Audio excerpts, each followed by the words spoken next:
재건축을 하려면 기존의 건물을 허물어뜨리죠. 유럽의 미관이 대한민국이나 일본이나 중국과 현저하게 다른 것은 유럽인들은 옛날 건물을 허물어뜨리지 않기 때문에 그렇습니다. 이건 그들의 건물이 하도 아름답고 그걸 다시 그렇게 만들 수 없기 때문에 노트르담을 원래 모습을 복구할 수밖에 없었던 것처럼, 그러나 대한민국이나 이런 이제 부상하는 국가들은 모든 걸 새로 하는 것이기 때문에 옛날 건물을 허물어뜨릴 수밖에 없었죠. 마찬가지로 주님이 거듭남, 변화, 천국을 말씀하실 때 변하여 새 사람이 되는 그것이 얼마나 강력하면 거듭난다는 말로 말씀을 하셨겠습니까? 거듭나는 과정에서는 이전에 잘한다고 생각하는 것, 이전에 경건하다고 생각하는 것, 독실하다고 생각하는 것을 가끔은 무너뜨리고 그게 아니었다는 사실을 깨닫고 인정하고, 사도 바울이 그 대표적인 경우가 아닙니까? 내가 과거에 자랑했던 것을 이 퇴비와 같이 여겼다, 이런 식으로 과거에 자기가 베냐민파고 열심히 있고 바리새인이고 율법에 흠이 없고 과거에는 그것이 자기의 종교적인 의요 자랑이었는데, 의가 행함이 아니고 오직 믿음으로 된다는 것을 깨닫고 이제는 자기가 과거에 자랑했던 모든 것이 헛됐다는 것을 발견한 사람이 아닙니까? 그것은 이방인에서 불신자에서 믿는 사람으로 넘어오는 과정에 이례적으로만 발생하는 게 아니고, 우리가 끊임없이 성령을 쫓고 예수님을 쫓아가는 과정에 항상 발생하는 일이기 때문에 이 배움을 깨우치기 어려운 사람은 역설적으로 잘 믿었던 사람들이에요. 열심히 믿고 많은 수고를 했던 사람들일수록 이것이 어려워지는 이유는 자기가 잘했다고 생각하는 것을 여전히 잘했다고만 생각을 하다 보니까. 그러나 성령은 강물처럼 계속 흘러가고 발전하고 하나님의 나라가 성장하고 우리가 그리스도의 모습을 닮아가는 과정에서 옛 것을 생각하지 말고 위의 것을 쫓으려면 옛 것이 반드시 나쁘고 상스러운 것만 있는 게 아니고 거기에는 내가 거룩하고 경건하다고 생각하고 자랑했던 것들도 얼마나 많이 포함되어 있는지 몰라요. 저희 부모님이 캐나다에 이민을 가셔서 예수님을 믿게 되셨어요. 할렐루야. 얼마나 귀중한 일이고 감사한 일입니까? 그래서 저희 아버님이 한인교회 장로님이 되실 때 한국에 사시던 작은아버지, 작은고모 모든 분들이 축하패를 만들어서 태평양을 건너 보낼 정도로 형님이, 오빠가 장로님이 된 것에 대해서 형제들이 다 기뻐하고 그것이 강한 영향이 되어서 그분들도 예수님을 믿게 되셨어요. 할렐루야. 그런데 거기까지는 좋은 건데 이제 부모님이 한인교회에서 다른 교회로 옮겨가실 수밖에 없었어요. 그건 굉장히 아쉬운 일이었어요. 정든 교회, 이민 가서 처음 정을 붙이고 다닌 많은 친한 성도들이 있고 저를 그 교회 다니면서 키우신 건데, 그러나 이제 어느 한계에 부딪혀 가지고 교회를 옮기실 수밖에 없게 되니까, 교회를 옮기면 누가 계속 장로로 인정을 하고 권사로 인정해 주는 게 아니기 때문에 이제 그분들에게는 그것이 상당한 걸림돌이 되었어요. 그러니까 별을 달았던 사람이 다시 소위가 되는 것과 같은 거예요. 장로라고 인정을 해주지 않고 권사라고 인정을 해주고, 저 어머니가 권사님이었다가 다시 집사님이 됐으니 그것이 아버님에게조차도 약간 불쾌한 일이었어요. 제가 들었을 때도 약간 불편했어요. 그러나 여러분, 그 부분에서 우리가 지혜롭고 겸손하지 않으면, 그러면 그때부터는 우리가 사람의 영광을 구하면서 신앙생활을 한다는 말이 될 것입니다. 그것이 우리 아버님과 어머님에게는 새롭게 시작하고 당신을 낮추고 하나님이 하시는 일을 경험하는 계기가 됐던 것입니다. 그걸 못하는 사람들이 세상에 얼마나 많은지, 그걸 못합니다. 그걸 못합니다. 그게 뭐가 그렇게 대단한 것이라고. 이 장례식을 할 때 호칭이라는 것이 필요하다는 것을 그때 깨닫는데, 우리나라의 문화가 영정 그 앞에 뭡니까? 이름을 새겨놓잖아요. 이게 이제 문화가 됐어요. 몇십 년 전까지만 해도 그렇지 않았어요. 그러나 지금은 어느 장례식장을 가더라도 그 종교에 따라서 기독교인이면 그 위에 빨간 십자가를 그리고 이름, 그리고 그 사람의 호칭을 밑에 답니다. 장로, 권사, 집사. 그러다 보니까 어떤 문제가 발생합니까? 교회 직분이 없는 사람은 어떻게 하느냐, 이게 문제가 되는 거예요. 옛날에는 그걸 하지 않았어요. 그러나 장례식장도 머리가 좋아지고 이 세상이 돌아가는 것을 알게 되니까 교회 다니는 사람들은 그 직분을 반드시 넣었더라. 그래서 장로, 권사, 집사, 목사. 그런데 집사 직분이 없는 사람은 이제 거기에다가 다른 말을 넣을 수 없으니 성도라는 말을 넣게 된 거예요. 별안간의 성도라는 말이 이게 이 평가절하가 돼가지고 교회 직분이 없는 사람을 부르는 말로 사용되게 된 것입니다. 세인트라는 말이, 성도. 이 바울 서신에 바울이 성도라는 말을 얼마나 의미심장하게 말하는 것을 알면, 성도로 부름받은 아무개 교회에 내가 편지한다, 이런 식으로 성도라는 말을 자기가 편지 보내는 대상을 부를 때 세인트라는 말을 사용하지 않습니까? 이건 대단한 말인데, 이건 대단한 말이에요.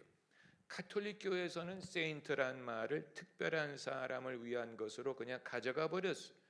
그러나 성경은 믿는 모든 사람이 하나님 앞에서의 세인트라는 말을 썼는데, 이 성도라는 말이 직분과 호칭을 좋아하는 한국 교회에서는 직분 없는 사람을 부르기 위한 약간 깍두기 같은 언어가 되어버렸다는 사실. 이 사실을 우리가 깨닫기 위해서, 이 사실을 주지시키기 위해서라도 이제는 교회 호칭 위주의 문화를 바꿔야 될 의무가 있는 것입니다. 여러분, 어떻게 성도라는 말이 장로, 권사, 집사, 목사라는 말에 비교했을 때 그야말로 사병, 무계급자를 부르는 말이 됐습니까? 얼마나 우리가 교회 안에서 위계 질서와 명예를 중요하게 여기면 성경에서 가장 귀중한 예수 믿는 사람들이 하나님 앞에 세인트가 되었다, 거룩한 자가 되었다, 의로운 자가 되었다는 말을 전달하기 위한 호칭을 이 사람 직분이 없어, 그래서 성도라고 부를 수밖에 없어, 이렇게 되었다는 것입니까? 여러분, 이건 대한민국 교회가 옷을 찢고 회개해야 될 부분이에요. 아무도 그걸 하려고 하지 않아요. 아무도 옷을 찢고 회개하려고, 가슴을 찢고 회개하려고 하지 않아요. 그래서 장로가 되지 못해서 야단이지요. 권사를 안 시켜주면 삐지지요. 그게 뭐라고? 그게 뭐라고?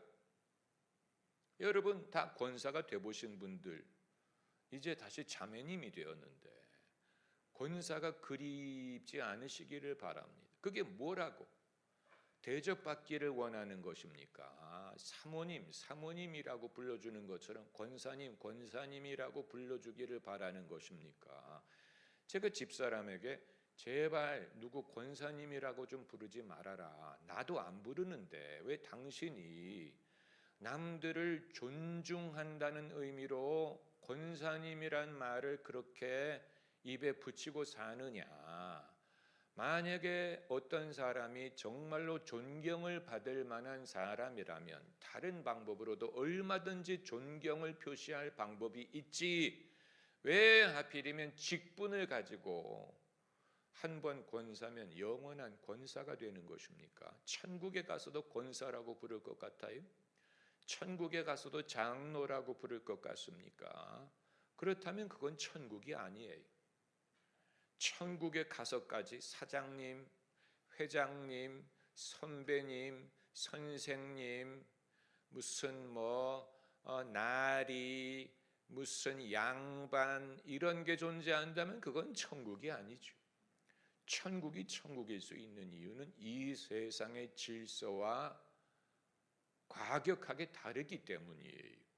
주님이 천국의 원리를 말씀하실 때 나중된 자가 먼저 되고 처음 된 자가 나중된다. 그게 천국의 질서죠. 이 땅에서 처음 됐던 자가 천국에서는 나중이 되고 이 땅에서는 작은 자로 불리었던 자가 거기선 크게 불림을 받고 이렇게 돼야 그게 정말 천국다운 것이지. 여러분 이 부분에 대해서 우리가 이론적으로는 알 수 있지만 그러나 전부 다 체면이 있고 사람에게 높임을 받는 것이 익숙해지다 보니까 이걸 버리기가 어려운 것입니다. 이걸 버리기가 어려운 것입니다.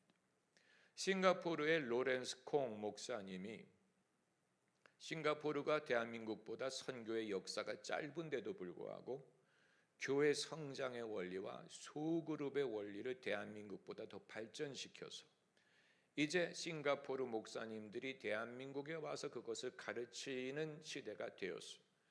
그런데 로렌스 콩 목사님이 당신의 교회의 소그룹 모임의 원리를 말하면서 우리 교회는 교회에서 장로가 되는 사람은 전부 다 소그룹 리더를 해본 사람 중에서 장로를 시킨다라고 했는데 그게 의미심장한 말인 이유는 만약에 대한민국 교회에 그 원리를 적용하죠.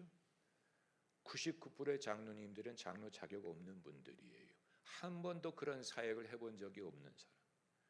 사람 낚는 어부와 사람들을 거느리고 그 사람들 소그룹에서 정말로 나누고 가르치고 헌신적으로 사람 낚는 일을 해보고 그리고 교회에 행정적인 어른의 역할을 해야 정상인데 그런 건 해본 적이 없고 그냥 처음부터 어른이 된 거예요. 처음부터 행정적인 일을 맡게 되니까 오히려 성령의 사역을 하려고 하는 사람들을 비판적으로 보고 못마땅하게 보고 누르려고 하고 행정적인 권위로 영적인 권위를 다스리려고 합니다. 여러분 그건 육으로 영을 다스리려고 하는 것과 마찬가지. 행정적인 권위로 영적인 권리를 supervise, regulate, 다루려고 하는 거죠. 여러분 그것처럼 꼴불견이 없죠. 그러나 그 사람들은 그거 할 수밖에 없는 거예요. 자기가 영적인 권세가 없다는 것을 느낄수록 더욱더 그렇게 할 것입니다. 왜냐하면 미천이 드러나기 때문에. 명색이 장로요, 명색이 교회 리더인데 실질적으로 영적으로 리더십을 발휘하지 못하게 되니까 더욱더 행정적인 방법으로 그것을 경계하고 관리하려고 할 수밖에 없는 거죠. 바리새인들이 예수님을 핍박한 것도 똑같은 원리죠. 예수님에게는 하나님 나라의 실제가 나타났는데 본인들이 그게 부재하니까 그러나 그렇다고 그게 없다고 말을 할 수 없으니 이제는 꼬치꼬치 율법을 대면서 예수님이 안식일에 병자를 고친다느니 예수님이 성전을 무너뜨리라고 했다느니 예수님이 죄인을 사한다느니 이런 식으로 꼬치꼬치 율법을 대면서 규칙을 대면서 예수님을 핍박하려고 한 것입니다. 그리고 예수님은 그것 때문에 결국 십자가의 길을 가신 것이지요. 무서운 일이에요. 무서운 일이에요. 사도들이 다 순교를 했는데 우리가 생각하는 순교의 개념은 이 세상에 안 믿는 악한 사람들이 믿는 사람을 핍박을 하다 보니까 순교를 할 각오가 될 수밖에 없었어. 다들 그렇게 생각하죠. 우리가 순교라고 생각하면 안 믿는 로마인들, 안 믿는 황제, 안 믿는 네로, 안 믿는 이방인들이 믿음을 갖고 있지 않기 때문에 믿음을 핍박해서 결국 사도들이 다 순교했어. 이렇게 생각을 하지. 만약에 그게 아니고 예수님은, 그럼 예수님의 십자가는 어떻게 생각할까? 예수님을 이방인들이 죽인 게 아닌데, 로마인들이 예수님을 죽인 게 아니죠. 예수님을 고발한 것은 유대교 제사장과 바리새인들이었는데 종교인들이 예수님을 죽인 거예요. 하나님의 이름으로 예수님을 죽인 거예요. 그게 더 무섭지 않습니까? 그게 더 괴롭죠. 그러면 다른 사도들이 순교한 것도 그런 비슷한 맥락이었을 가능성이 있죠. 그게 역사가 그걸 기록하고 있지 않기 때문에 그냥 우리가 불신자가 믿는 사람을 핍박한 거야, 이방인이 기독교인을 핍박한 거야 라고 공식을 만들었지만, 실제로 더 무서운 핍박은 종교의 이름으로 핍박하는 거예요. 성령을 쫓는 일을 성령을 모르는 육신과 율법을 주장하는 이들이 핍박하는 그 과정에서 순교를 하는 것이면, 그건 순교를 하더라도 이게 얼마나 의로운지를 증명하기도 어려운 거예요. 왜냐하면 저 사람은 불신자고 저 사람은 이단이고 저 사람은 그릇된 걸 가르쳤어라고 아예 그냥 프레임을 뒤집어 씌웠기 때문에 이게 얼마나 의로운지를 증명할 수도 없는 거예요. 우리가 순교하면 제발 그 순교라는 어떤 로맨틱 감상적인 생각을 우리가 버려야 되는 이유가, 순교를 하자마자 사람들이 막 통곡을 하고 의인이 죽었어, 세상이 악해, 이런 그림을 우리가 그리는데, 그게 아니고 순교를 하는 상황에서 저 사람 이단이야, 저 사람은 잘못된 걸 가르쳐서 저 사람은 사람들을 위험하게 해, 이런 프레임을 뒤집어 씌워가지고 죽인 것이라면 죽은 다음에도 사람들이 티도 못 냅니다. 슬퍼하지도 못합니다. 이거 아주 괴로운 상황이 발생합니다. 이 사람이 그렇게 나쁜 사람이었어? 이 사람이 이단이었어? 이 사람이 정말 그렇게 위험한 걸 가르쳤어? 왜냐하면 그런 프레임을 씌우고 하는 것이기 때문에. 무슨 말인지 아시겠어요? 그렇기 때문에 순교한 다음에 사람들이 순교해서 하나님께 영광, 이렇게 할 수 있는 상황이 아니면 더 괴로운 거예요. 세월이 지난 후에야 그것이 드러나게 되는 것이죠. 세월이 지난 후에야. 실제로 틴데일 같은 사람이 그런 경우였죠. 틴데일 하우스라고, 틴데일이 성경을 영국에서 영어로 번역하려고 하다가 순교한 사람이 틴데일이에요. 카톨릭이 틴데일을 죽였어요. 이단으로 몰았어요.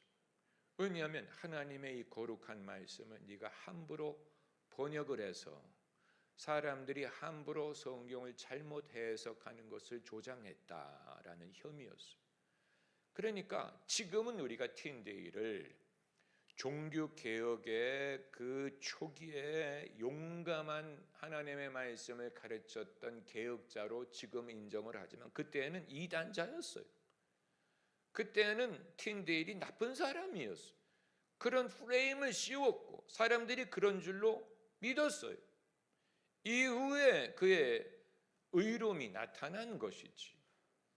만약에 틴데일이 순교한 후에 천국에서 누가 내 누명을 벗겨주나 바랬다면 한참 기다려야 됐을 것입니다. 순교가 어려운 이유가 그거예요. 여러분, 순교는 그냥 그때만 참으면 돼. 그때 참고 딱 죽으면 그때 이제 영광. 그러나 사람들이 죄인으로 규정하고 나쁘다는 말로 완전히 사람들이 아예 프레임을 만들어서 스토리를 만들어 가지고 그렇게 한 상황에서는 이건 그냥 죽는 것의 억울함이 아닌 나의 믿음을 완전히 이상한 것으로 만들었구나. 여러분, 그런 식으로 생각하면 이미 우리는 그런 비슷한 일을 겪었다면 순교의 근처까지 가본 적이 있는 것입니다. 할렐루야. 그런 오해를 받아본 적이 있어야 이게 뭔지를 알 수가 있다는 얘기예요. 과연 예수 믿고 핍박을 받고 고난을 받았다고 자부하는 사람들이 어디까지 가봤는지를 우리가 묻기를 원하는 거예요. 뭐 안 믿는 집에 시집을 가서 주일날 교회 다니는 것 때문에 뭐 시어머니한테 얻어맞고 뭐 시누이에게 뭐 구박을 받고 뭐 그 정도만을 가지고 내가 핍박을 받아 고난을 받았어라고 말하는 거냐? 아니면 당신이 정말로 하나님의 뜻을 쫓아 성령을 쫓아 생명을 풍성하게 하는 하나님의 역사를 쫓으려고 했는데 오히려 종교의 권세를 잡은 자들이 나를 위협으로 여기고 못마땅하게 여기고 나에게 별의별 누명을 씌우고 나쁜 사람으로 이상한 사람으로 나를 몰아갔다. 그런 고난을 내가 겪었다. 그 사람이 진짜 고난이 어떤 것인가를 맛본 것입니다. 그리고 그건 괴로워요. 왜냐하면 시어머니에게 얻어맞았다. 그러면 교회 와서 사람에게 말을 할 수나 있지. 그럼 사람들이 위로해 줄 거 아니에요. 그러나 나쁜 사람으로 사람들이 나를 뒤집어 씌운 경우는 어디 가서 위로받기도 어려워요. 왜냐하면 사람들이 저 사람 뭐 죄인이래, 저 사람 뭐 이렇대 저렇대 수군거리기만 한다면 여러분, 그건 별도의 고난의 범주예요. 그렇지 않습니까? 예수님의 십자가가 그런 식의 십자가였다는 사실을 우리가 알잖아요. 예수님이 죄인들이 받는 고난을 받으셨으니까 십자가, 죄인들이 받는 고난을 예수님이 당하시고 죄인처럼 십자가를 지고 골고다로 올라가시고 죄인처럼 이스라엘의 종교 권세자들이 예수님을 버린 것 아닙니까? 예수님을 재판한 것, 판단한 것 아닙니까? 예수님을 정죄한 것 아닙니까? 이 사람이 성전을 무너뜨리려 내가 사흘 만에 다시 일으키리라 했다. 이 사람이 모세의 율법을 어떻게 하라 했다. 이런 식으로 누명을 쓰고 재판에서 불의한 사람으로 규정당하지 않았습니까? 예수님이. 그렇잖아요. 누가 예수님을 심판했어요? 제사장들, 대제사장들, 가야바 이런 사람들이 예수님을 심판한 거예요. 그냥 불의한 로마인들이 예수님을 심판하고 죽인 게 아니에요. 그럼 배너에는 항상 선극할 때 우리가 보면 로마 병정으로 다 둔갑해가지고 전부 다 로마 병정으로 헬멧 쓰고 뭐 우리가 선극할 때 다 로마 병정이 예수님을 죽인 걸로 나오잖아요. 그건 어떻게 되는 거냐? 그건 그 당시 이스라엘이 로마의 식민지였기 때문에 재판할 권세는 있었지만 사형을 집행할 권세는 로마인이 갖고 있었기 때문에 이스라엘 법정에서 예수님을 심판을 하고 로마인이 사형을 집행하도록 넘겨주었기 때문에 로마인이 예수님을 죽인, 로마인들은 사실 예수님이 어떤 죄를 지었는지도 몰랐어요. 빌라도가 몰랐잖아요. 이 사람이 어떤 죄를 졌느냐. 빌라도가 알고 한 게 아니고 그냥 모르지만 손을 씻은 것 아닙니까?